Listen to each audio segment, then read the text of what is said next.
आज मी नाश्त्याला इडली फ्राय बनवणार आहे। त्यासाठी इडल्या घेतल्यात बघा आणि त्याचे असे काप करून घेतले। त्याच्यावर मिरची पावडर टाकते। 1 चमचा मिरची पावडर घेतली होती मी, ती टाकली आणि थोडंसं मीठ टाकलंय आणि मिक्स करून घेते। गॅसवर मी पॅन ठेवले, त्यात तेल घालते,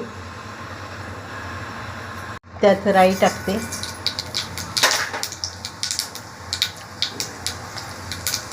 तीळ घेतलेत मी, ते तीळ घालते आणि कढीपत्ता घालते, तसं हिंग घालते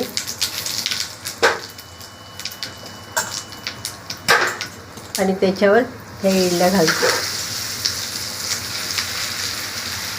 त्यावर आता मी कोथिंबीर घालते। अशा प्रकारे मी इडली फ्राय बनवली। ती हिरवी चटणी सोबत किंवा टोमॅटो केचप सोबत छान लागते। रेसिपी आवडली असेल तर लाईक करा, शेअर करा, सबस्क्राईब